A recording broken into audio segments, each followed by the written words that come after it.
الحمد لله حمدا كثيرا أولا وآخرا، والصلاة والسلام على حبيبه دائما وسرمدا. فما بعد، فأعوذ بالله من الشيطان الرجيم. بسم الله الرحمن الرحيم. إن أول بيت وضع للناس للذي ببكة مباركا وهدى للعالمين، فيه آيات بينات مقام إبراهيم، ومن دخله كان آمنا، ولله على الناس حج البيت من استطاع إليه سبيلا، ومن كفر فإن الله غني عن العالمين. صدق الله العظيم. اللهم صل على محمد النبي الأمي وعلى آله وأصحابه وبارك وسلم. رب اشرح لي صدري ويسر لي أمري واحلل عقدة من لساني يفقه قولي. رب زدني علما. إن أول بيت وضع للناس، حقیقت یہ ہے کہ سب سے پہلا گھر وضع للناس جو لوگوں کی عبادت کے لیے بنایا گیا، للذی ببکۃ مبارکہ، یقینی طور پر وہ ہے جو مکہ میں واقع ہے، مبارکن، جو بنانے کے وقت ہی سے برکتوں والا، وہدی للعالمین، اور دنیا جہاں کے لوگوں کے لیے ہدایت کا سامان ہے۔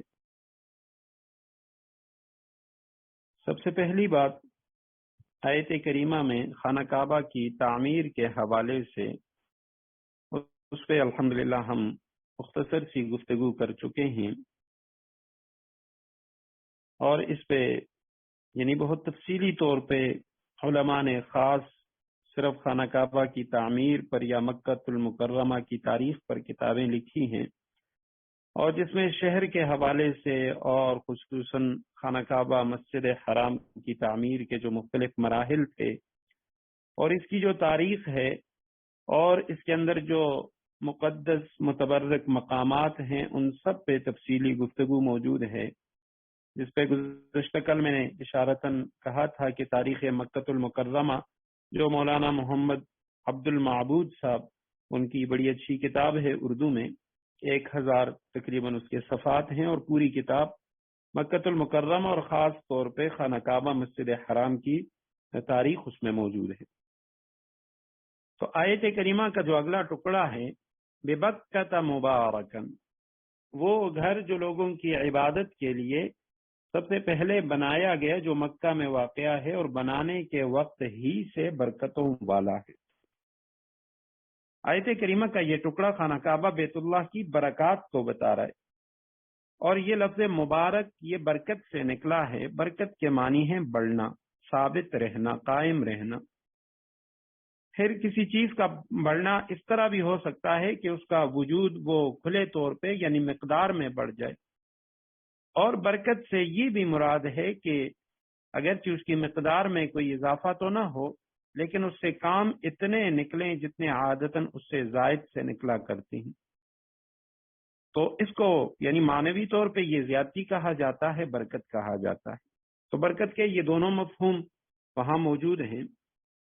اور بیت اللہ شریف کا بابرکت ہونا ایک تو ظاہری طور پر بھی ہے۔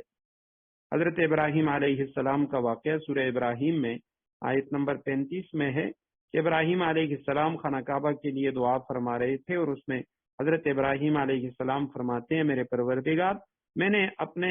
گھر والی کو، اپنے بچے کو چھوڑ دیا ہے ایک ایسی جگہ میں کہ غیر ذی زرع، جو بے آب و گیا صحرا ہے، بنجر زمین ہے، خشک ریگستان ہے، وہاں پہ جہاں پہ کوئی درخت نہیں ہے، سبزہ نہیں ہے، تو اسی جگہ کو اللہ سبحانہ و تعالیٰ نے ایسی بابرکت بنا دیا کہ وہاں پوری دنیا کے ہر طرح کے جو پھل، میوے اور رزق وغیرہ وہ وافر مقدار میں موجود رہتے ہیں۔ اور صرف یہی نہیں کہ اہل مکہ کے لیے، بلکہ اطراف عالم سے آنے والوں کے لیے بھی وہ کافی ہو جاتی ہیں۔ اور آنے والوں کا جو حال ہے وہ ساری دنیا کو معلوم ہے. پھر خاص طور پہ موسم حج میں کہ لاکھوں انسان وہ پوری دنیا سے وہاں جمع ہو جاتے ہیں، اور کبھی آج تک ہم نے نہیں سنا کہ جی وہاں پہ کسی چیز کی کمی ہو چکی ہو، راشن کی کمی ہو گئی، پھل فروٹ میووں کی کمی ہو گئی. یہ حضرت ابراہیم علیہ السلام کی دعا کی برکت ہے، اور اللہ سبحانہ و تعالی نے جو برکتیں وہاں رکھی ہیں تو یہ وہ برکات ظاہری طور پہ. اور اسی طرح یعنی خانہ کعبہ کے اندر مسجد حرام بیت اللہ میں معنوی اور باطنی برکات وہ تو اتنی زیادہ ہیں کہ اس کا تو شمار نہیں ہو سکتا. بعض اہم عبادات وہ تو بیت اللہ کے ساتھ ہی مخصوص ہیں، اور ان میں جو اجر عظیم اور روحانی برکات ہیں ان کا مدار وہ بیت اللہ پر ہے. حج ہے، عمرہ ہے، تو اب وہ خانہ کعبہ کے ساتھ خاص ہیں، کسی اور جگہ پہ ادا نہیں ہو سکتے. بعض دوسری عبادات ہیں وہ مسجد حرام میں ان کا ثواب وہ کئی گنا بڑھ جاتا ہے. آپ صلی اللہ علیہ وسلم کا ارشاد ہے کہ کوئی انسان اگر گھر میں نماز پڑھے تو اس کو ایک نماز کا ثواب ملے گا، اگر اپنے محلے کی مسجد میں ادا کرے تو 25 نمازوں کا ثواب، اور اگر جامع مسجد میں ادا کرے تو 500 نمازوں کا، اور اگر مسجد اقصی میں نماز ادا کی تو 1000 نمازوں کا، اور میری مسجد میں یعنی مسجد نبوی میں 50,000 نمازوں کا ثواب ملتا ہے، اور مسجد حرام میں 1,00,000 نمازوں کا. تو اسی طرح دیگر کئی روایات ہیں جو وہاں کی ایک ایک عبادت، بلکہ شیخ الاسلام مفتی محمد تقی عثمانی صاحب انہوں نے اپنے ایک بیان میں فرمایا کہ پوری دنیا میں جتنی عبادات اللہ سبحانہ و تعالی نے اپنے بندوں پہ لازم کی ہیں، جتنی بھی عبادات ہیں فرض نوافل وغیرہ وغیرہ، ان تمام عبادات میں سے سب سے زیادہ جو لذیذ لذت والی عبادت ہے وہ خانہ کعبہ کا طواف ہے، جو کہیں اور نہیں ہو سکتا. تو یہ بھی خانہ کعبہ کی برکات میں شامل ہیں. اور اسی طرح آپ صلی اللہ علیہ وسلم نے فرمایا کہ صحیح طور پہ حج کرنے والا مسلمان وہ پچھلے گناہوں سے ایسا پاک ہو جاتا ہے جیسے وہ آج ماں کے پیٹ سے پیدا ہوا. تو جیسے پاک صاف وہاں اس کی پیدائش ہوتی ہے، اسی طرح وہ خانہ کعبہ کے طواف کرنے سے، حج ادا کرنے سے پاک صاف ہو جاتے ہیں. تو فرمایا مبارکن،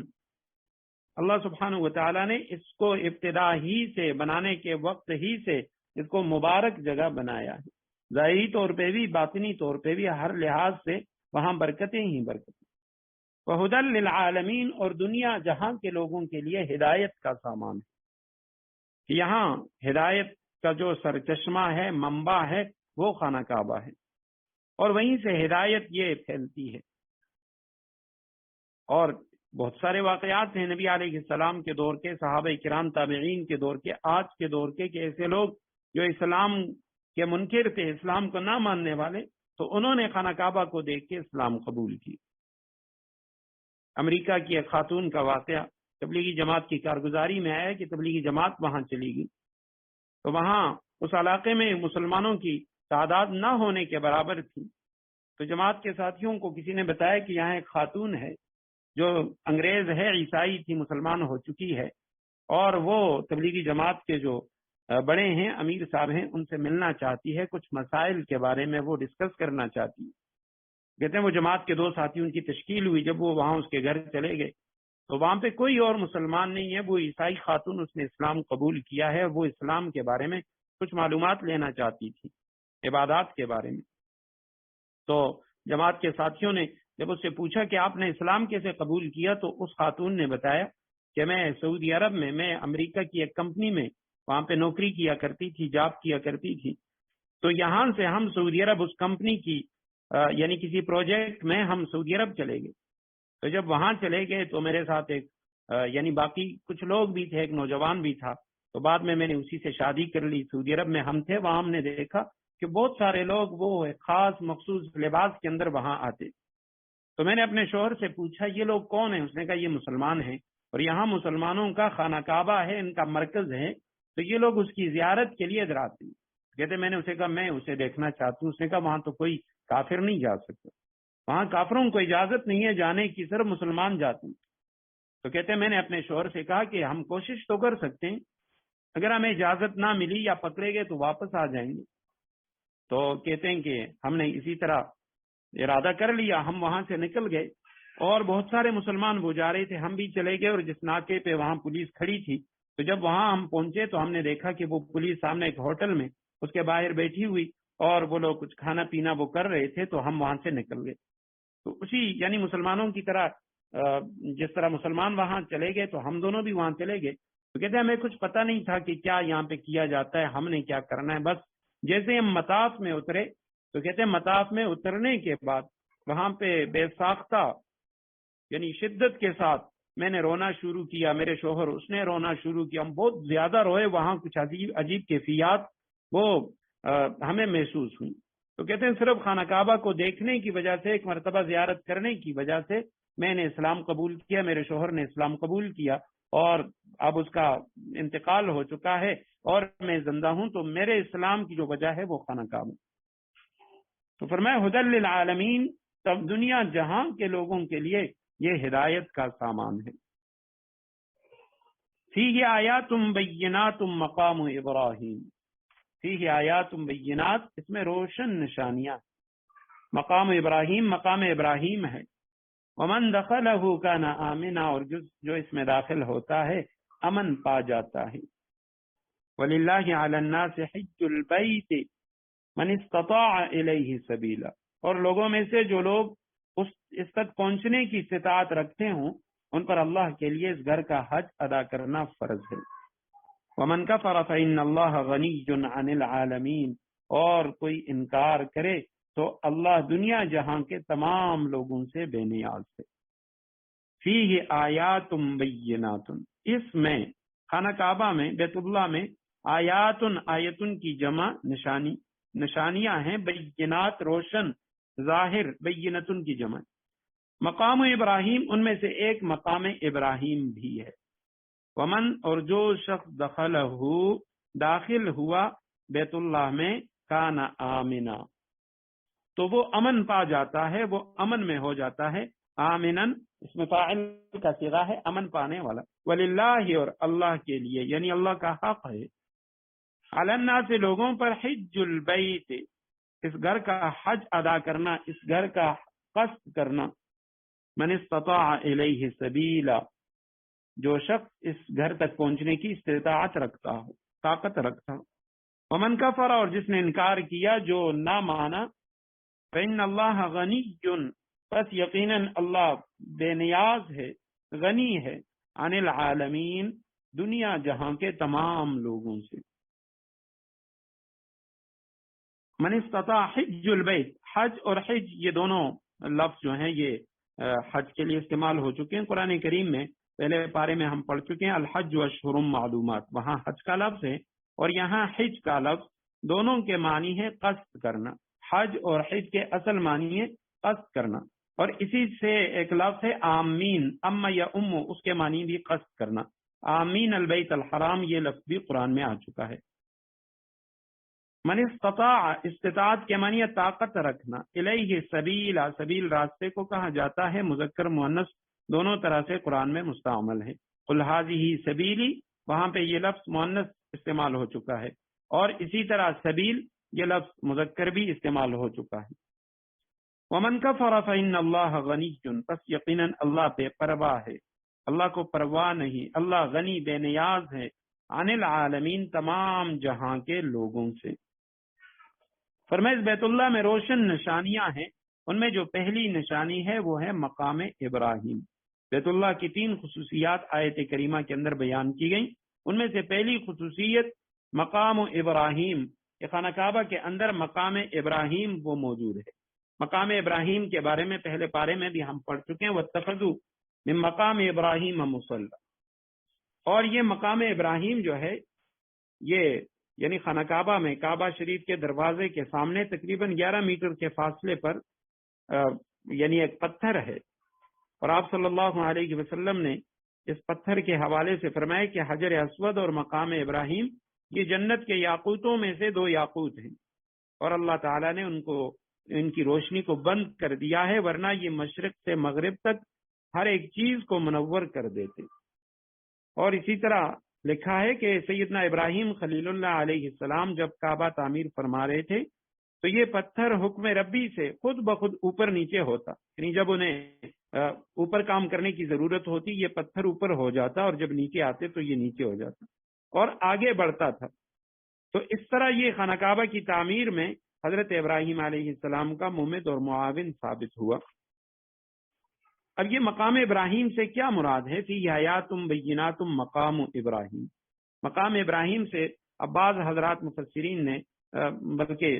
اور تو کسی کا مجھے علم نہیں ہے، مولانا امین احسن اصلاحی نے، انہوں نے اس سے مکہ مراد لیا ہے کہ ابراہیم علیہ السلام کا قیام وہاں پہ تھا، جبکہ یہ بات درست نہیں ہے، کیونکہ ابراہیم علیہ السلام کا جو اصل مسکن تھا وہ تو بیت المقدس فلسطین تھا،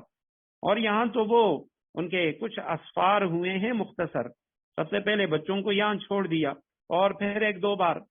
3 بار آئے ہیں، پھر حضرت اسماعیل علیہ السلام کو ذبح کرنے کے لیے تشریف لائے اور اس کے بعد خانہ کعبہ کی تعمیر کے لیے، اور ان کی جو قبر ہے اور اصل مسکن وہ بیت المقدس تھا۔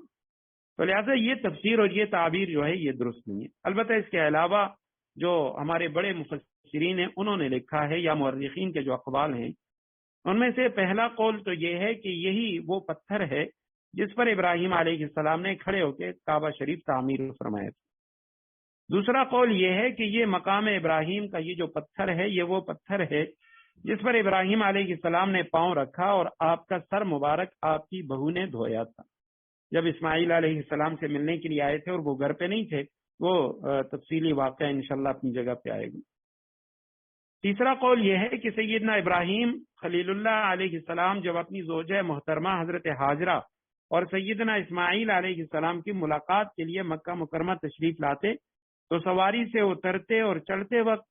اسی پتھر پر وہ پاؤں رکھتے۔ اور چوتھا قول یہ ہے کہ یہ پتھر حجر اسود کی طرح جنت سے حضرت آدم علیہ السلام کے ساتھ اتارا گیا تھا۔ اور پانچواں قول وہ یہ ہے کہ مقام ابراہیم یعنی وسیع تر معنوں میں یہ پورے حرم شریف پر اس کا اطلاق ہوتا ہے۔ تو یہ جو پہلا قول ہے کہ اس سے خاص وہ پتھر، یہ جمہور علماء کا قول ہے اور زیادہ صحیح یہی ہے۔ البتہ اس کے علاوہ مقام ابراہیم سے اب علماء نے لکھا ہے کہ مقام ابراہیم یعنی خانہ کعبہ کا جو مشرقی طرف ہے، یہ ساری جو جگہ ہے یہ مراد ہے، اور اس میں یعنی یہ حرم کے اندر جو 2 رکعت نفل ادا کیے جاتے ہیں مقام ابراہیم پہ، تو افضل و بہتر تو یہ ہے کہ ایسی جگہ پہ ادا کرے کہ اس کے سامنے مقام ابراہیم اور آگے کعبہ ہو،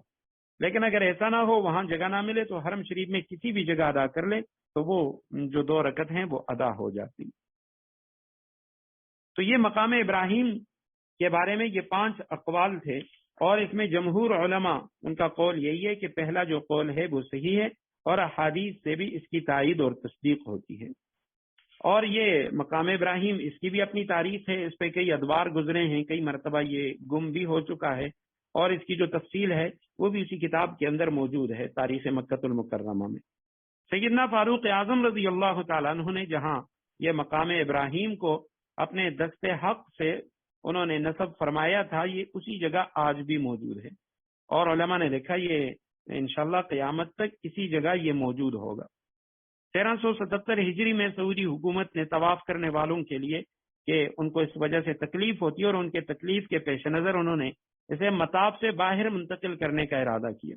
کہ اب یہ جو مقام ابراہیم ہے یہ زمزم کے کنویں کے پاس ہے، یہیں پہ نیچے زمزم کا کنواں ہے، تو انہوں نے اس کو باہر منتقل کرنے کا ارادہ کیا۔ تو علماء کرام نے حکومت کی اس تجویز کے خلاف انہوں نے بیانات دیے، اور اس وجہ سے پھر حکومت نے اپنا یہ جو ارادہ تھا یہ ترک کر دیا۔ حضرت مولانا صوفی عبدالحمید سواتی صاحب رحمہ اللہ وہ اپنی تفسیر میں لکھتے ہیں مقام ابراہیم کے حوالے سے کہ یہ ابھی یہ جو شیشے میں بند مطاف کے اندر زمزم کے کنویں کے پاس یہ جو پتھر ہے، تو اس کے اوپر یہ جو شیشہ لگا ہوا ہے یہ جالی لگی ہوئی ہے،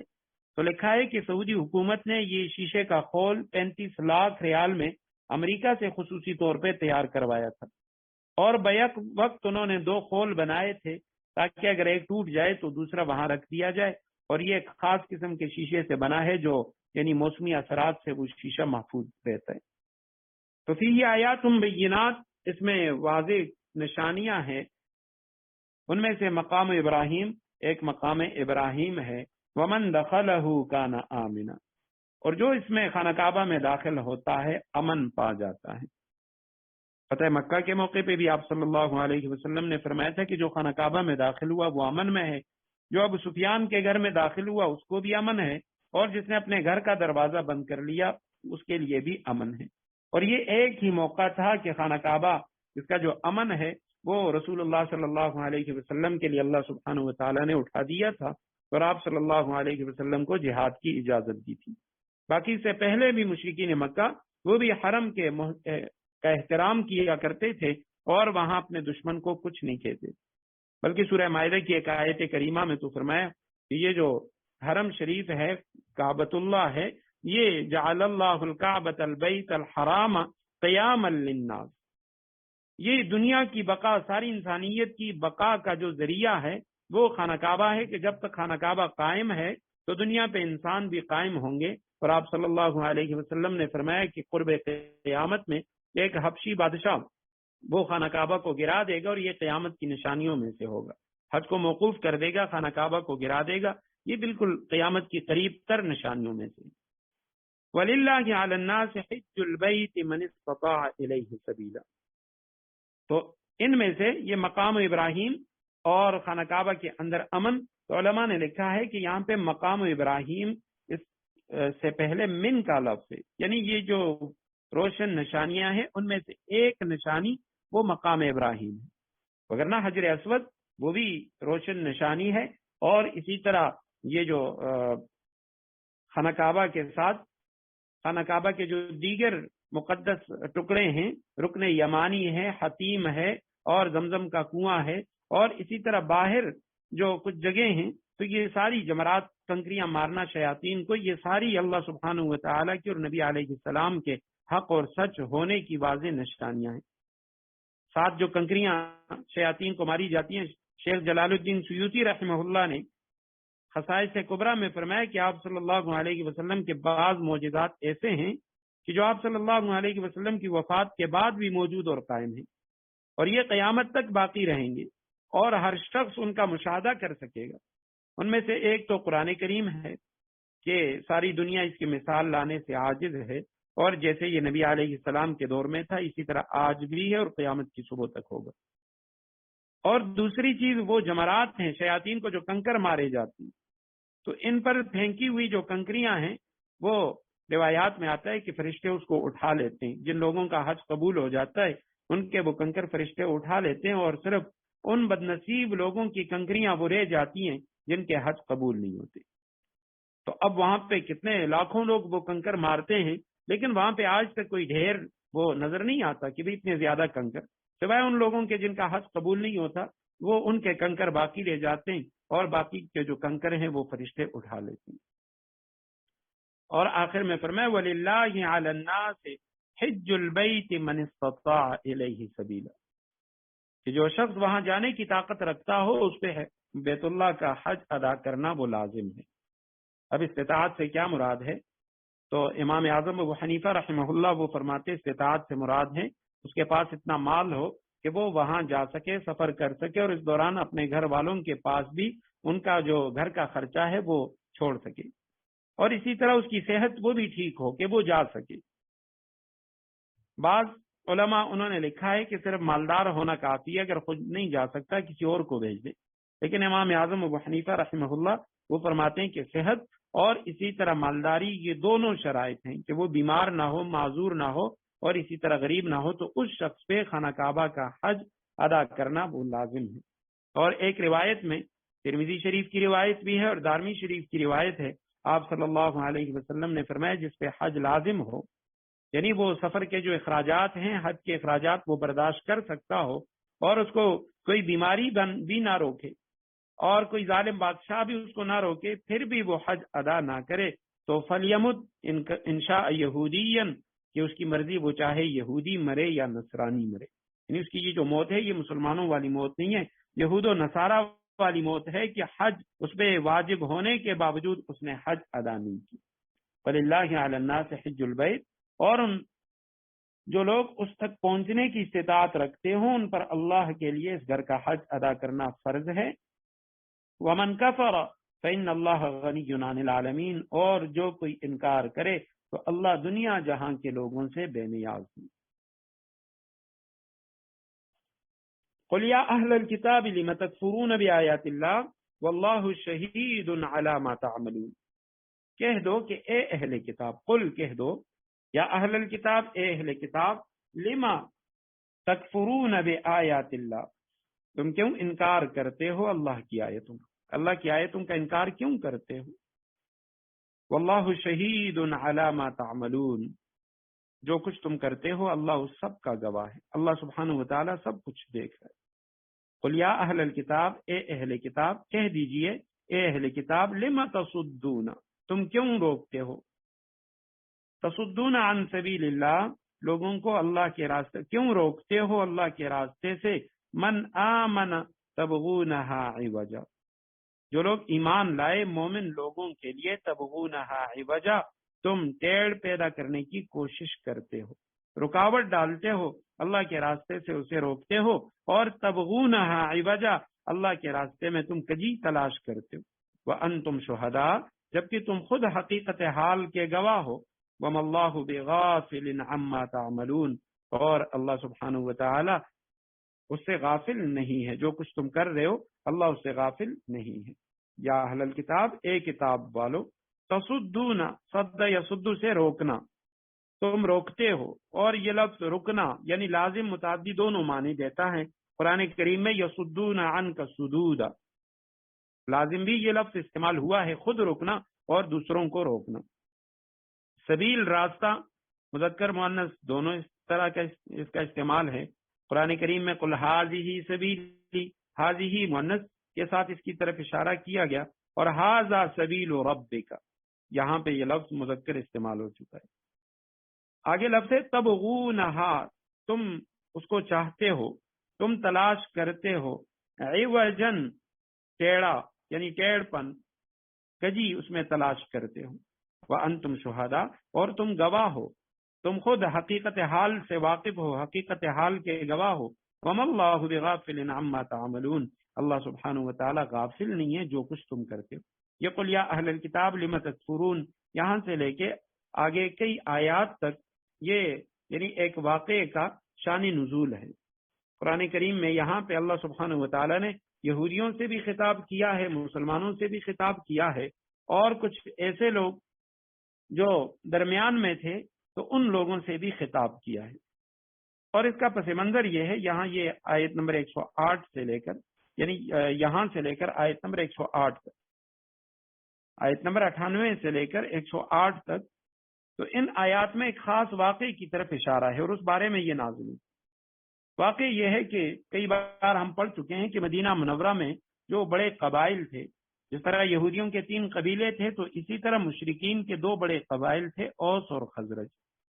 اور ان دونوں قبائل کے جو سردار تھے وہ دونوں کا نام سعد ہے۔ سعد ابن عبادہ رضی اللہ تعالیٰ عنہ خزرج کے سردار تھے، اور سعد ابن معاذ رضی اللہ تعالیٰ عنہ قبیلہ اوس کے سردار تھے، اور اسلام سے قبل ان کی بڑی سخت دشمنیاں تھیں، اور یہ مدینہ منورہ کے مقامی باشندے نہیں تھے، یہ اصل میں یمنی تھے، یمن کے رہنے والے۔ سیل عارم، وہ جو ڈیم کا واقعہ ہے سورہ سبا میں آئے گا انشاءاللہ، تو اس واقعے کی وجہ سے، اس ڈیم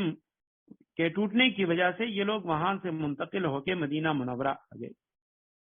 تو مدینہ منورہ میں آنے کے بعد اوس اور خزرج ان کے آپس میں بڑی لڑائیاں ہوئی، سخت دشمنی تھی، اور جنگ بعاث جو ان کے درمیان لڑی گئی، مشہور لڑائی 120 سال تک یہ ایک لڑائی لڑی گئی، جس میں اوس قبیلہ یہ لڑائی جیت گئی تھی۔ تو ان کی وہ لڑائیاں تو آپس میں تھیں، لیکن جب اسلام ان میں سے کچھ لوگوں نے اسلام قبول کیا تو یہ سارے کے سارے باہم شیر و شکر ہو گئے۔ اب مدینہ منورہ کے جو یہودی تھے ان کو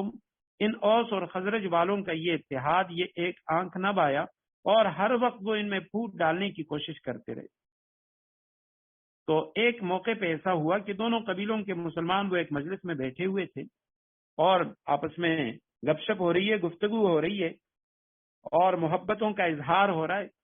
تو یہودیوں میں سے ایک یہودی شاس ابن قیس یا شماس ابن قیس، دونوں نام لکھے ہوئے ہیں کہ شاس ابن قیس اس کا نام تھا یا شماس ابن قیس۔ تو یہ یہودی جب اس نے دیکھا کہ یہ لوگ جو جاہلیت میں ایک دوسرے کے خون کے پیاسے تھے اور آج آپس میں اس طرح پیار و محبت اس کا اظہار کر رہے ہیں، تو اس نے کیا کیا کہ اس نے مسلمانوں کے درمیان پھوٹ ڈالنے کے لیے یہ ترکیب کی کہ ایک شخص سے کہا کہ اس مجلس میں وہ اشعار سنا دو جو اوس اور خزرج نے زمانہ جاہلیت میں یعنی آپس میں جنگوں کے درمیان جو ایک دوسرے کے خلاف انہوں نے اشعار کہے تھے. تو اس شخص نے کھڑے ہو کے وہ اشعار سنائے جو اوس کے شاعروں نے یا خزرج کے شاعروں نے جو اشعار پڑھے تھے زمانے جاہلیت میں. اور اشعار پڑھنے کے بعد اس نے اس کی مزید تشریح کی کہ جی اس میں یہ ہوا تھا، اس طرح ہوا، اوس والوں کے فلاں نے خزرج والے کو فلاں کو اس طرح قتل کیا. تو جب یہ باتیں شروع ہو گئیں تو اس میں یہ جو صحابہ کرام تھے انہوں نے بھی تلواریں لی اور ایک دوسرے کے خلاف کھڑے ہو گئے کہ آج یہ اوس والے یہ ہمارے خلاف کیوں بات کر رہے ہیں، خزرج والے انہوں نے کہا یہ اوس والے یہ پرانی باتیں کیوں یاد کر رہے ہیں. تو جب یہ صحابہ کرام کے درمیان صحابہ لڑائی کے لیے تیار ہو گئے، آپ صلی اللہ علیہ وسلم کو خبر پہنچی. آپ صلی اللہ علیہ وسلم فوراً اس مجلس میں وہاں تشریف لائے اور آپ صلی اللہ علیہ وسلم نے فرمایا یہ کیا میں دیکھ رہا ہوں شیطانی حرکتیں، اور یہ وہ اندھیرا ہے کہ جو جاہلیت میں تھا اور میرے ہوتے ہوئے پھر مسلمان ہونے اور باہم یعنی متفق اور مانوس ہونے کے بعد یہ کون سی جہالت ہے جو تم لوگوں نے اپنا لی؟ کیا تم اسی حالت میں کفر کی طرف عود کرنا چاہتے ہو، واپس جانا چاہتے ہو؟ تو سارے صحابہ کرام وہ سمجھ گئے اور ان سب نے یعنی توبہ کی اور ایک دوسرے سے معافی مانگی. تو اس موقع پہ ان آیات کا نزول ہوا، اور ان آیات میں سب سے پہلے تو اللہ سبحانہ و تعالی نے یعنی جو یہودی تھے ان کو ان کی ملامت سے ان آیتوں کو شروع کیا کہ اہل کتاب تم کیوں انکار کرتے ہو اللہ کے احکام کا، حالانکہ اللہ تعالیٰ تمہارے سب کاموں کی اطلاع رکھتے ہیں. اور اس کے بعد یا اہل الکتاب لم تصدون عن سبیل اللہ، کیوں روکتے ہو اللہ کے راستے سے من آمن، ان لوگوں کو جو ایمان لائے، جو ایمان والے، ان کو اللہ کے راستے سے کیوں روکتے ہو؟ تبغونہا عوجا، تم اس میں کجی تلاش کرتے ہو، ٹیڑھ تلاش کرتے ہو. وانتم شہداء، اور تم حقیقت حال کے گواہ ہو، تمہیں پتا ہے کہ یہ سچا دین ہے اور اللہ غافل نہیں ہے جو کچھ تم کر رہے ہو، بے خبر نہیں ہے. یا ایھا الذین آمنوا، اب مسلمانوں سے خطاب ہے کہ اے ایمان والو، ان تطیعوا فریقا من الذین اوتوا الکتاب، اگر تم اہل کتاب کے گروہ کی بات مان لو گے، یردوکم بعد ایمانکم، تو وہ تمہارے ایمان لانے کے بعد، بعد ایمانکم، وہ تمہارے ایمان لانے کے بعد کافرین، دوبارہ تمہیں کفر کی طرف لوٹا دیں گے. اے ایمان والو، اگر تم اہل کتاب کے گروہ کی بات مان لو گے تو وہ تمہارے ایمان لانے کے بعد تم کو دوبارہ کافر بنا کر چھوڑیں گے. ان تطیعوا، اگر تم اطاعت کرو گے، تطیعون تھا اصل میں ان کی وجہ سے نون آخر سے گر گیا. فریقاً کے معنی گروہ، من الذین، ان لوگوں میں سے اوتوا الکتاب، جن کو کتاب دی گئی. یردوکم، رد یرد کے معنی لوٹانا، اسی سے لفظ ارتداد ہے، لوٹ جانا، اسلام چھوڑ کے کوئی اور دین اختیار کرنا. یردوکم، یہ لوگ تمہیں لوٹا دیں گے، بعد ایمانکم، تمہارے ایمان لانے کے بعد، کافرین، کفر کی طرف، یعنی تمہیں دوبارہ کافر بنا کر چھوڑیں گے. وَكَيْفَ تَكْفُرُونَ وَأَنْتُمْ تُتْلَى عَلَيْكُمْ، تم کیسے کفر اپناؤ گے، وَأَنْتُمْ تُتْلَى عَلَيْكُمْ آیات اللہ، جبکہ اللہ کی آیتیں تمہارے سامنے تلاوت کی جاتی ہیں. وفیکم رسول، اور اس کا رسول تمہارے درمیان موجود ہے. ومن یعتصم باللہ، اور جو شخص اللہ کا سہارا مضبوطی سے تھام لے، فقد ہدی الی صراط مستقیم، وہ سیدھے راستے تک پہنچا دیا جاتا ہے. وکیف تکفرون، کیسے تم کفر اختیار کرو گے، کفر اپناؤ گے، وانتم تتلی، جبکہ تم پر تلاوت کی جاتی ہیں، علیکم، تم پر، آیات اللہ، اللہ کی آیتیں، وفیکم، اور تم میں موجود ہیں، رسولہ، اس کے رسول محمد صلی اللہ علیہ وسلم موجود ہیں. قرآن کی آیتیں تم پہ تلاوت کی جا رہی ہیں، اس کے باوجود تم کفر کی طرف جانا چاہتے ہو، انکار کرو گے. ومن یعتصم باللہ، یعتصم اعتصام سے ہے، اعتصام کے معنی مضبوط پکڑنا. آگے یہ لفظ پھر آ رہا ہے، واعتصموا بحبل اللہ، اور اسی سے عصمت کا لفظ بھی ہے، اور عصمہ، عصام، یہ الفاظ یہ سارے اسی سے ہیں. عاصم، عاصم کے معنی بچانے والا. حضرت نوح علیہ السلام کے واقعے میں آتا ہے، حضرت نوح علیہ السلام نے اپنے بیٹے سے کہا تھا، اے میرے بیٹے، ہمارے ساتھ کشتی میں سوار ہو جاؤ. تو اس نے کہا نہیں، میں تو پہاڑ کی طرف چڑھ جاؤں گا اور پہاڑ مجھے اس طوفان سے بچا لے گا۔ حضرت نوح علیہ السلام نے فرمایا لا عاصم اليوم من امر اللہ الا من رحم،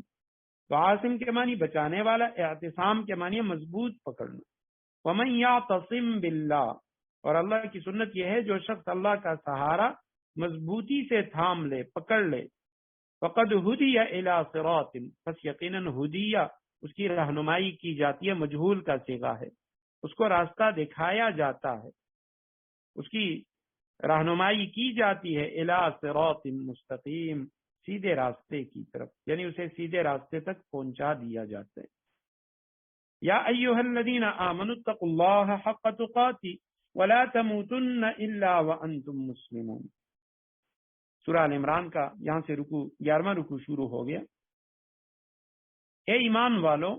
اتقوا اللہ، اللہ سے ڈرو، دل میں اللہ کا ویسا ہی خوف رکھو، حق تقاتہ، جیسا خوف رکھنا اس کا حق ہے۔ ولا تموتن الا وانتم مسلمون، اور خبردار تمہیں کسی اور حالت میں موت نہ آئے، الا وانتم مسلمون، بلکہ اسی حالت میں آئے کہ تم مسلمان ہو۔ اے ایمان والو اتقوا اللہ، اللہ سے ڈرو، تقوی اختیار کرو، اللہ کا خوف اپنے دل میں رکھو، حق تقاتہ، جیسے اللہ سے ڈرنے کا حق ہے۔ ولا تموتن، اور تم نہ مرو، تمہاری موت نہ آئے، الا مگر وانتم مسلمون، کہ اسلام ہی کی حالت میں تم مسلمان ہو اور تمہاری موت آئے۔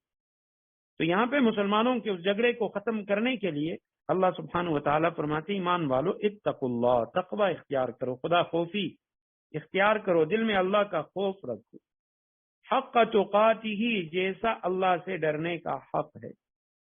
جیسے تقوی کا حق ہے۔ اب جب آیت کریمہ نازل ہوئی، صحابہ اکرام بڑے پریشان ہو گئے کہ یا رسول اللہ، جو تقوی کا حق ہے، خدا خوفی کا جو حق ہے، وہ ہم کیسے ادا کر سکتے ہیں اور کیسے ہم اس مقام تک پہنچ سکتے ہیں؟ تب اللہ سبحانہ و تعالیٰ نے سورہ تغابن کی وہ آیت کریمہ نازل کی جس میں فرمایا فاتقوا اللہ ما استطعتم، اپنی طاقت کے مطابق، استطاعت کے مطابق اللہ سبحانہ و تعالیٰ سے ڈرو اور اللہ کا خوف وہ دل میں پیدا کرو۔ اور قرآن کریم میں سب سے زیادہ جو حکم دیا گیا ہے وہ تقوی کا ہے، تقریباً ہر مشکل وقت میں تقوی ہی کا حکم دیا گیا۔ یہ آیت کریمہ عام طور پہ اکثر ہمارے ہاں خطبوں میں، نکاح کے خطبوں میں یہ آیت کریمہ پڑھی جاتی ہے۔ ایک سورہ نساء کی پہلی آیت، سورہ احزاب کے آخری رکوع کی پہلی 2 آیتیں، اور سورہ آل عمران کی آیت نمبر 102۔ یہ آیات نکاح کے خطبے میں پڑھی جاتی ہیں، حالانکہ اگر ہم غور کریں تو ان 4 آیتوں میں آل عمران کی 1 آیت، سورہ نساء کی 1 آیت اور سورہ احزاب کی ان 2 آیتوں میں کسی بھی جگہ نکاح کا تذکرہ نہیں ہے۔ حالانکہ قرآن کریم میں نکاح کا کئی جگہوں پہ ذکر ہے، سورہ نساء کی کئی آیات میں، لیکن ان آیتوں میں نکاح کا ذکر نہیں ہے۔ اور پھر بھی ان آیات کو سنت ہے یہ کہ خطبے کے اندر ان کو پڑھا جائے، نبی علیہ السلام نے اس کو پڑھا ہے۔ اس کی وجہ کیا ہے؟ وجہ علماء نے لکھی ہے، وجہ یہ ہے کہ ان تمام آیات کے اندر جو قدر مشترک ہے وہ تقوی ہے۔ اس آیت کریمہ میں دیکھیں اتقوا اللہ حق تقاتہ، اللہ سے ڈرو جیسے اللہ سے ڈرنے کا حق ہے۔ اور سورہ نساء کی آیت میں فرمایا یا ایھا الناس اتقوا ربکم، اے لوگو ڈرو اپنے اس رب سے، اپنے اس پروردگار سے، خلقکم من نفس واحدۃ وخلق منها زوجها وبث منهما رجالا كثيرا ونساء، آخر میں پھر فرمایا واتقوا اللہ، 2 مرتبہ وہاں بھی تقوی کا ذکر۔ اور سورہ احزاب کی جو آخری رکوع کی جو آیات ہیں اس میں فرمایا یا ایھا الذین آمنوا اتقوا اللہ وقولوا قولا سدیدا، اے ایمان والو اللہ سے ڈرو، سیدھی بات۔ فرمایا نکاح کے معاملے میں بھی سب سے زیادہ جو ضرورت ہے وہ تقوی کی، خدا خوفی کی۔ یہ جو یعنی ازدواجی زندگی ہے اس میں سب سے زیادہ جو تقوی ہے یہی وہ چیز ہے جو اس رشتے کو کارآمد رکھتی ہے اور دیر پا یہ رشتہ ثابت ہوتا ہے۔ اور اسی طرح مسلمانوں کے درمیان اختلافات سے بچنے کے لیے، مسلمانوں کے درمیان لڑائی جھگڑے اسے ختم کرنے کے لیے بھی قرآن کریم نے حکم دیا کہ اللہ کا جو خوف ہے وہ اپنے دل میں رکھو۔ وَلَا تَمُوتُنَّ إِلَّا وَأَنْتُمْ مُسْلِمُونَ، اور تمہیں کسی اور حالت میں موت نہ آئے بلکہ اسی حالت میں آئے کہ تم مسلمان ہو۔ وَاعْتَصِمُوا بِحَبْلِ اللَّهِ جَمِيعًا وَلَا تَفَرَّقُوا، اللہ کی رسی کو سب مل کر مضبوطی سے تھامے رکھو۔ وَلَا تَفَرَّقُوا، اور آپس میں پھوٹ نہ ڈالو۔ وَاذْكُرُوا نِعْمَةَ اللَّهِ عَلَيْكُمْ، اور یاد کرو، اسے یاد رکھو، نعمت اللہ علیکم، اللہ نے تم پر جو انعام کیا ہے، اذ کنتم اعداء، جب تم ایک دوسرے کے دشمن تھے، فألف بین قلوبکم، پھر اللہ نے تمہارے دلوں کو جوڑ دیا، اور تم اللہ کے فضل سے فاصبحتم بنعمتہ اخوانا، تم اللہ کے فضل سے بھائی بھائی بن گئے، وکنتم علی شفا حفرۃ من النار، تم آگ کے گھڑے کے کنارے پر تھے، فانقذکم منہا، اللہ نے تمہیں اس سے نجات عطا فرمائی، کذالک یبین اللہ لکم آیاتہ، اسی طرح اللہ سبحانہ و تعالیٰ تمہارے لیے اپنی نشانیاں کھول کھول کر واضح کرتا ہے، لعلکم تہتدون، تاکہ تم راہ راست پر آ جاؤ، واعتصموا، وہی اعتصام سے مضبوط تھامنا،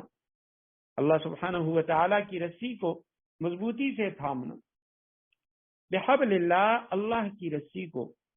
جمیعاً، سارے کے سارے، ولا تفرقوا، اور تفرقہ پیدا نہ کرو، آپس میں پھوٹ نہ ڈالو، وذکروا، یاد کرو، امر کا صیغہ ہے، نعمت اللہ، اللہ کی نعمتوں کو، علیکم، جو اس نے تم پر کی، اللہ نے جو انعامات تم پر کیے ہیں اس کو یاد کرو، اذ کنتم، اور اس نعمت کو بھی جب تم تھے، اعداء، عدو کی جمع ہے، عدو دشمن کو کہتے ہیں، اردو میں بھی یہ لفظ استعمال ہوتا ہے،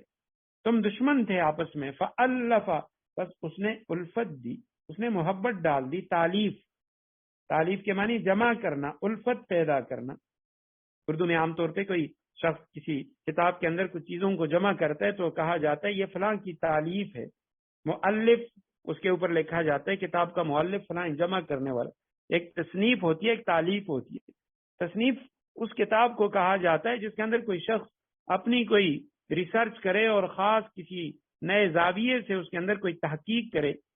تو کہا جاتا ہے کہ جی یہ اس کی تصنیف ہے، کسی نئے موضوع پہ اس نے کام کیا، اور ایک ہوتا ہے تالیف، تالیف یہ ہوتی ہے کہ جس کے اندر وہ کہ دوسرے لوگوں کے اقوال کو، احادیث کو، یا قرآن کریم کی آیات ان کو جمع کرے، تو اس کو تالیف کہا جاتا ہے۔ بین قلوبکم، تمہارے دلوں کے درمیان اللہ نے الفت پیدا کی، محبت ڈال دی، قلوب قلب کی جمع ہے، دل، فاصبحتم، بس تم ہو گئے، یہ لفظ صبح کا معنی بھی دیتا ہے اور ہونے کا معنی بھی دیتا ہے،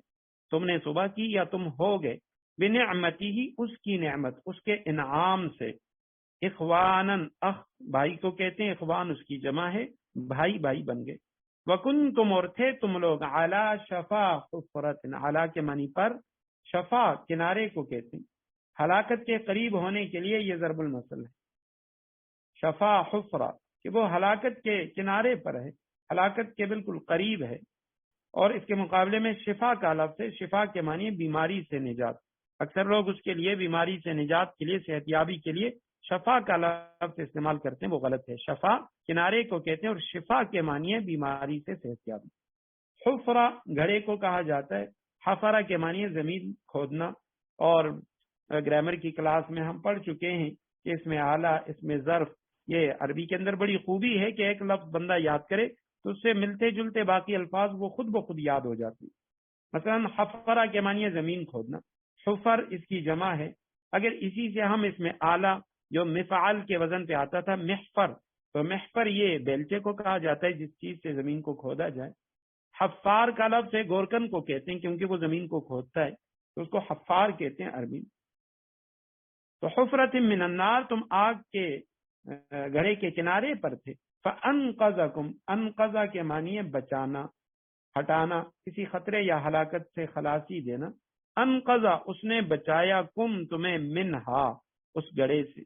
کذالک اسی طرح، یبین اللہ اللہ بیان کرتا ہے تمہارے لیے اپنی آیتیں، اپنی نشانیاں، تاکہ تم راہ راست پر آ جاؤ۔ تو سب سے پہلے فرمائے واعتصموا بحبل اللہ، اللہ کی رسی کو مضبوطی سے تھام لو، مضبوط پکڑو اللہ کی رسی کو۔ تو یہاں پہ اللہ کی رسی سے کیا مراد ہے، حبل سے کیا مراد ہے؟ تو فرمایا حبل سے مراد، کسی نے، بعض مفسرین نے لکھا اسلام ہے، کسی نے کیا، لیکن اس کی سب سے جو بہتر تفسیر ہے وہ ہمیں نبی علیہ السلام کی دیگر احادیث کے اندر ملتی ہے کہ آپ صلی اللہ علیہ وسلم نے خود قرآن کریم کو اللہ سبحانہ و تعالیٰ کی رسی فرمائے، اور دارمی شریف کی روایت ہے حضرت حارث الاعور روایت کرتے ہیں، اعور کے معنی ہے کانا، ایک آنکھ سے کانے تھے تو اس لیے ان کو اعور کہا جاتا ہے، حارث الاعور۔ حضرت علی کرم اللہ وجہ کے پاس آئے اور کہنے لگے کہ اے علی، میں نے لوگوں کو دیکھا کہ وہ مسجد کے اندر دنیاوی باتوں کے اندر، گفتگو کے اندر مصروف تھے۔ حضرت علی کرم اللہ وجہ انہوں نے فرمایا کہ اوقت فعلوها، کیا واقعی لوگوں نے ایسا کیا کہ وہ مسجد میں اپنی دنیا کی باتیں ان میں مصروف تھے؟ تو حضرت حارث الاعور نے فرمایا ہاں یقیناً میں نے دیکھا وہ دنیاوی گفتگو میں مشغول تھے۔ حضرت علی رضی اللہ تعالیٰ عنہ نے فرمایا کہ میں نے نبی علیہ السلام سے سنا کہ الا انہا ستکون فتن، ان قریب دنیا میں قسم قسم کے طرح طرح کے فتنے نمودار ہوں گے۔ حضرت علی رضی اللہ تعالیٰ عنہ فرماتے ہیں میں نے فوراً سوال کیا یا رسول اللہ مل مخرج منہا، ان فتنوں سے بچنے کا راستہ کیا ہے؟ یہ جو فتنے آئیں گے طرح طرح کے، تو ان فتنوں سے ہم کیسے اپنے آپ کو بچائیں؟ اور یقیناً نبی علیہ السلام نے اس دور میں فرمایا تھا آج کا یہ جو دور ہے یہ تو بہت زیادہ فتنوں کا دور ہے۔ اور اسی دور کے بارے میں آپ صلی اللہ علیہ وسلم کی وہ روایات کہ جن میں فرمایا کہ صبح کا مسلمان وہ شام کو کافر ہو جائے گا اور شام کا مسلمان وہ صبح کافر ہو جائے گا، اور فرمایا اندھیری رات کی تاریکی کی طرف فتنے ہوں گے۔ اور ایک روایت میں ترمذی شریف کی روایت ہے، حضرت ابو سعید خدری رضی اللہ تعالیٰ عنہ روایت کرتے ہیں کہ آپ صلی اللہ علیہ وسلم نے عصر کے بعد تفصیلی خطبہ دیا اور اس میں آپ صلی اللہ علیہ وسلم نے قیامت تک آنے کے جتنے بڑے بڑے فتنے تھے ان کا ذکر فرمایا، اور اس میں آپ صلی اللہ علیہ وسلم نے فرمایا کہ اللہ سبحانہ و تعالیٰ نے لوگوں مختلف طبقات میں تقسیم کیا، ان کے مختلف طبقے بنائے۔ ان میں سے ایک طبقہ تو وہ ہے جو مسلمان پیدا ہوگا، مسلمان کے گھر میں وہ بڑا ہوگا اور مسلمان ہی فوت ہوگا۔ دوسرا طبقہ ان لوگوں کا جو کافروں کے گھر میں پیدا ہوں گے، کافر زندگی گزاریں گے اور کفر کی حالت میں ان کی موت آئے گی۔ تیسرا طبقہ وہ ہوگا کہ وہ مسلمانوں کے گھر میں پیدا ہوں گے، مسلمان زندگی گزاریں گے لیکن ان کی موت وہ کفر کی حالت میں آئے گی۔ اور چوتھا طبقہ وہ ہوگا جو کافروں کے گھر پیدا ہوں گے، کفر پہ زندگی گزاریں گے لیکن آخری وقت میں وہ مسلمان ہو جائیں گے اور وہ یعنی ان کو اللہ سبحانہ و تعالی اسلام عطا فرما دیں گے۔ اور اسی پہ حضرت مولانا قاسم نانوتوی رحمہ اللہ ان کا ایک واقعہ لکھا ہے، ایک ہندو کو دیکھا مرنے کے بعد جنت میں، پوچھا بھائی تم جنت میں کیا کر رہے ہو، تم تو کافر تھے، ہندو تھے۔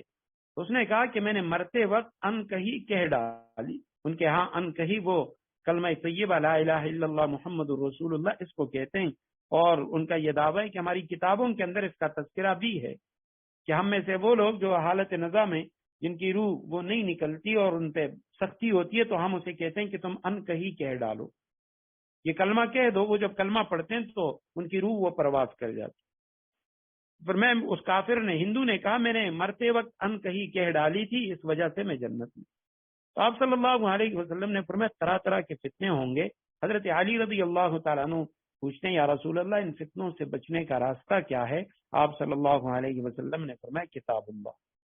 اللہ کی کتاب۔ اور پھر آپ صلی اللہ علیہ وسلم نے فرمایا کہ فیہ نبأ ما قبلکم وخبر ما بعدکم وحکم ما بینکم، کہ اس کے اندر تم سے پہلے لوگوں کے واقعات وہ بھی موجود ہیں، بعد والوں کے جو واقعات ہیں وہ بھی موجود ہیں۔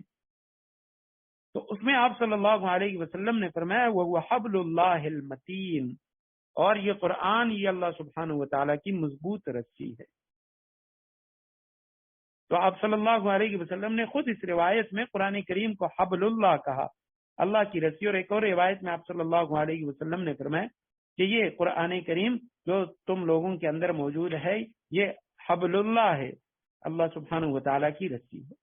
فرمایا وَاعْتَصِمُوا بِحَبْلِ اللَّهِ، اللہ کی رسی کو مضبوطی سے تھام لو، قرآن کریم کو یعنی اپنا اوڑھنا بچھونا بنا دو۔ جمیعاً دو معنی ہیں اس کے، سارے کے سارے کیا سب کے سب کو، یعنی ایسا نہ ہو پہلا ترجمہ کہ پورے کے پورے حبل اللہ کو قرآن کریم کو مضبوطی سے تھام لو، ایسا نہ ہو کہ بعض چیزوں کو مان لو اور بعض چیزوں کو چھوڑ لو، بعض قرآن پہ عمل کرو بعض قرآن پہ عمل نہ کرو، بلکہ پورے قرآن کے عامل بن جاؤ۔ اور دوسرا معنی یہ ہے جمیعاً سارے کے سارے، کہ تم میں سے چند لوگ ایسا نہ کریں بلکہ سارے کے سارے مسلمان وہ قرآن کریم کو اپنا اوڑھنا بچھونا بنا دیں۔ آپ صلی اللہ علیہ وسلم کی حدیث ہے، حضرت عمر رضی اللہ تعالیٰ عنہ راوی، فرمایا ان اللہ یرفع بهذا الكتاب اقواما وَيَضَعُ بِهِ آخَرِينَ۔ اسی کتاب کے ذریعے اللہ سبحانہ و تعالیٰ قوموں کو بلندیاں عطا فرماتے ہیں، اور اسی قرآن کو چھوڑنے کی وجہ سے بعض قومیں وہ ذلیل و خوار ہو جاتی ہیں۔ وَلَا تَفَرَّقُوا، اور آپس میں پھوٹ نہ ڈالو، اختلاف نہ کرو۔ وَاذْكُرُوا نِعْمَتَ اللَّهِ، یاد کرو اللہ سبحانہ و تعالیٰ کی نعمتوں کو، یعنی مسلمانوں کو اجتماعیت کی طرف بلایا جا رہا ہے، اجتماعیت کی دعوت دی جا رہی ہے کہ سارے مسلمان وہ آپس میں اتحاد اتفاق قائم کریں اور فرقہ بندیاں اس سے اپنے آپ کو بچیں۔ ایک روایت میں آپ صلی اللہ علیہ وسلم نے فرمایا کہ بنی اسرائیل وہ 72 فرقوں میں بٹ گئے تھے، اور میری امت کے 73 فرقے بنیں گے، ان میں سے ایک فرقہ، ایک گروہ وہ جنتی ہوگا، باقی سارے دوزخ میں ہوں گے۔ صحابہ نے کہا یا رسول اللہ، یہ جو ناجی فرقہ ہوگا، نجات پانے والا جو گروہ ہوگا، یہ کون لوگ ہوں گے؟ آپ صلی اللہ علیہ وسلم نے فرمایا ما انا علیہ واصحابی، جس راستے پہ میں ہوں اور میرے صحابہ ہیں، تو جو لوگ میرے راستے پہ، میرے صحابہ کے راستے پہ ہوں گے، یہی لوگ وہ جنت میں جائیں گے، باقی جو فرقے ہیں وہ دوزخ میں جائیں گے۔ اور اس سے یہ مراد نہیں ہے کہ ہم لوگ اس میں یعنی اس تقسیم پہ لگ جائیں کہ آئے یہ اہل سنت ہیں یا یہ اہل حدیث ہیں یا یہ دیوبندی ہے یا بریلوی ہیں، یہ کون ہیں؟ علماء نے لکھا جن کے عقائد ایک ہیں وہ ایک فرقہ ہے۔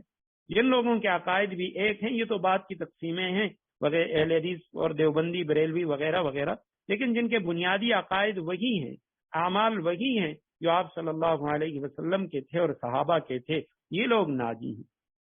اور باقی ان کے علاوہ جو فرقے ہوں گے تو وہ دوستی فرقے ہیں۔ وَاذْكُرُوا نعمت اللہ، اور ساتھ ساتھ یعنی اس بات کا بھی خیال رکھنا چاہیے کہ یہ جو حضرات ائمہ ہیں، یہ جو مختلف فقہی مذاہب بنے ہوئے ہیں، تو یہ فرقہ بازی نہیں ہے، یہ فرقہ بندیاں نہیں ہے، یہ قرآن کریم کی تشریحات ہیں، کیونکہ قرآن کو، حدیث کو، یہ اس کا معجزہ ہے کہ اس کے معانی اور مطالب ان میں بہت زیادہ وسعت ہوتی ہے۔ تو اس وجہ سے ائمہ مجتہدین، وہ لوگ جو اجتہاد کے درجے پہ فائز تھے، ہر ایرا غیرہ وہ ایسا نہیں کر سکتا، جن کے پاس ہر طرح کے علوم قرآن کریم سے اجتہاد کے لیے جن علوم کا جاننا ضروری ہے، استنباط کے لیے، مسائل کے نکالنے کے لیے جن علوم کا جاننا ضروری ہے، جن لوگوں کے پاس یہ علوم تھے، تو ان لوگوں نے قرآن کریم سے جو مطالب اور مفاہیم لیے ہیں، تو انہوں نے یہ نہیں کہا کہ جی جو میں کہہ رہا ہوں یہ بالکل ٹھیک ہے اور جس نے میرے خلاف کا جو معنی لیا ہے وہ غلط ہے۔ تو انہوں نے کہا جو قول میں نے لیا ہے میں اسے درست سمجھتا ہوں، لیکن اس میں احتمال ہے کہ یہ میرا قول غلط ہے ہو اور میرے جو مقابل کا قول ہو وہ درست ہو۔ اور اس پہ آپ صلی اللہ علیہ وسلم کی حدیث بھی ہے کہ جو اجتہاد کرنے والا ہے، کوشش کرنے والا ہے، وہ کوشش کرتا ہے، اگر وہ درست نتیجے پہ پہنچ جاتا ہے تو اس کو دگنا اجر ملتا ہے، اور اگر وہ غلط ہو جاتا ہے تو پھر بھی اس کے اجتہاد پہ، اس کی کوشش پہ اللہ سبحانہ و تعالیٰ اس کو ایک اجر عطا فرمائیں گے۔ اور اس پہ بہت سارے واقعات ہیں، بہت ساری احادیث ہیں۔ بنو قریظہ کا جو واقعہ ہے، غزوہ بنو قریظہ، وہ مشہور ہے۔ جنگ احزاب کے بعد یہ لڑائی لڑی گئی۔ آپ صلی اللہ علیہ وسلم جب واپس مدینہ منورہ تشریف لائے، جبریل امین آئے کہ یا رسول اللہ، فرشتوں نے تو بنو قریظہ کا رخ کر لیا۔ تو آپ صلی اللہ علیہ وسلم نے صحابہ کرام سے فرمایا کہ ہم عصر کی نماز وہ بنو قریظہ میں پڑھیں گے، وہاں ان کے محلے میں پڑھیں گے۔ تو آپ صلی اللہ علیہ وسلم نے جب یہ فرمایا، صحابہ کرام وہ روانہ ہو گئے۔ اب عصر کا وقت وہ راستے میں آیا تو بعض صحابہ انہوں نے کہا کہ نبی علیہ السلام کے فرمان کا مقصد یہ تھا کہ ہم نے بہت جلدی وہاں جانا چاہیے، جلدی وہاں پہنچنا چاہیے۔ تو اس کا یہ مطلب نہیں ہے کہ ہم سے اگر نماز رہ رہی ہے تو ہم نماز راستے میں نہ پڑھیں اور وہاں جا کے پھر نماز کی قضا کریں یا دیر سے تاخیر سے نماز ادا کریں۔ بعض صحابہ انہوں نے کہا نبی علیہ السلام کا فرمان ہمارے سامنے موجود ہے کہ عصر کی نماز وہاں جا کے پڑھنی ہے۔ تو اب ان صحابہ نے راستے میں نماز نہیں پڑھی اور اس محلے میں پہنچ کے وہاں انہوں نے نماز پڑھی۔ بعد میں جب آپ صلی اللہ علیہ وسلم کے سامنے وہ دونوں گروہ آئے تو آپ صلی اللہ علیہ وسلم نے کسی کو نہیں فرمایا کہ تم نے غلط کیا ہے، نہ ایک گروہ سے فرمایا نہ دوسرے سے فرمایا تم دونوں نے ٹھیک کیا ہے۔ جنہوں نے وقت پہ ادا کیا اور آپ صلی اللہ علیہ وسلم کے فرمان کا مطلب یہ لیا کہ ہم نے جلدی وہاں پہنچنا چاہیے، وہ بھی درست ہیں۔ اور جنہوں نے آپ صلی اللہ علیہ وسلم کے فرمان کو اس پر محمول کیا کہ آپ صلی اللہ علیہ وسلم نے فرمایا تھا کہ نماز وہاں پڑھنی ہے تو اس لیے ہم وہی نماز پڑھیں گے۔ تو یہ جو فقہی مذاہب ہیں، علماء نے لکھا یہ اختلاف و اختلاف نہیں ہے بلکہ یہ رحمت ہے۔ اختلاف امتی رحمہ، میری امت کا اس طرح کا جو اختلاف ہوگا فروعی مسائل میں وہ رحمت ہے، کیونکہ بہت سارے ایسے مسائل ہوتے ہیں، امام اعظم ابو حنیفہ رحمہ اللہ کا اس میں ایک مسلک ہے، لیکن اس پہ عمل کرنا بعض اوقات ناممکن ہو جاتا ہے، صرف مشکل نہیں بلکہ ناممکن ہو جاتا ہے، تو پھر علماء وہ کسی دوسرے امام کے اس کا جو مذہب ہے اس میں اس مسئلے کو دیکھتے ہیں اور پھر اس طرف چلے جاتے ہیں۔ تو اگر صرف امام صاحب ہی کی جو تصریحات ہیں وہی ہوں تو پھر اس طرح کے بہت سارے جو مسائل ہیں تو ان کا کوئی حل ہمیں نہیں ملے گا۔ فرمایا آپس میں اختلاف یہ چیزیں نہ کرو، ایک دوسرے کی جو یعنی بے جا تکفیر ہے اور دوسرے کو غلط کہنا یہ چھوڑ دو۔ وَاذْكُرُوا نِعْمَةَ اللَّهِ عَلَيْكُمْ، اور یاد کرو، مثلا یہ جو فاتحہ خلف الامام کا مسئلہ ہے، امام کے پیچھے فاتحہ پڑھنا، اب امام شافعی رحمہ اللہ اور دیگر ائمہ وہ اسے لازم قرار دیتے ہیں، فرض قرار دیتے ہیں، اور امام اعظم ابو حنیفہ رحمہ اللہ وہ فرماتے ہیں اگر امام کے پیچھے کوئی شخص مقتدی ہے تو اس کے لیے فاتحہ کا پڑھنا حرام ہے، اس کا پڑھنا درست نہیں ہے، وہ حرام ہے، وہ نہ پڑھے۔ اب باوجود اس کے کہ اتنا صریح اختلاف ان حضرات ائمہ کرام میں ہے، لیکن کسی نے یہ فتویٰ نہیں دیا اور نہ ہی ان مذاہب کی کتابوں میں یہ فتویٰ موجود ہوگا کہ امام مالک رحمہ اللہ یا امام شافعی رحمہ اللہ انہوں نے کہا ہو کہ یہ جو حنفی ہیں ان کی نماز نہیں ہوتی، یا علماء احناف نے کہا ہو کہ ان کی نماز نہیں ہوتی، سوائے آج کل کے جو اہل حدیث حضرات ہیں غیر مقلد وہ اس طرح کے فتوے دیتے ہیں کہ ان لوگوں کی نماز ہی نہیں ہوتی۔ تو اب یہ افتراق ہے کہ جو شخص اس نے جس مسلک کو لیا ہے اور جس کی تشریحات کو وہ نبی علیہ السلام کے فرمان کے قریب پا رہا ہے تو وہ اسی پہ عمل کرے، اس کو لے لے۔ وَاذْكُرُوا نِعْمَةَ اللَّهِ، اللہ کی ان نعمتوں کو، اللہ کے انعام کو یاد کرو جو اللہ نے تم پر کیا تھا، اذ کنتم اعداء، جب تم دشمن تھے، ایک وقت تھا کہ تم ایک دوسرے کے دشمن تھے، جس طرح ان کی یہ جنگ بعاث تھی اور اس کے علاوہ بہت ساری جنگیں 60 سال تک، 70 سال، 120 سال ایک ایک جنگ انہوں نے آپس میں لڑی۔ فَأَلَّفَ بَيْنَ قُلُوبِكُمْ، اللہ سبحانہ و تعالی نے تمہارے دلوں کو جوڑ دیا، اس میں الفت پیدا کی۔ فَأَصْبَحْتُمْ بِنِعْمَتِهِ إِخْوَانًا، اور تم اللہ کے فضل سے، اس کی نعمت سے بھائی بھائی بن گئے۔ وَكُنْتُمْ عَلَى شَفَا حُفْرَةٍ، تم آگ کے گڑھے کے کنارے پر تھے، یعنی اگر کفر کی حالت میں تمہاری موت آتی تو لازماً تم نے آگ میں ہی جانا تھا، جہنم میں جانا تھا۔ فَأَنْقَذَكُمْ مِنْهَا، یہ بھی اللہ کا فضل، اللہ کی نعمت کہ اللہ سبحانہ و تعالی نے تمہیں اس سے نجات عطا فرمائی۔ كَذَلِكَ يُبَيِّنُ اللَّهُ لَكُمْ آيَاتِهِ لَعَلَّكُمْ تَهْتَدُونَ، اسی طرح اللہ تمہارے لیے اپنی نشانیاں کھول کھول کر واضح کرتا ہے، بیان کرتا ہے تاکہ تم راہ راست پر آ جاؤ۔ بارک اللہ لی ولکم فی القرآن العظیم ونفعنی وإیاکم بالآیات والذکر الحکیم، وآخر دعوانا ان الحمد للہ رب العالمین۔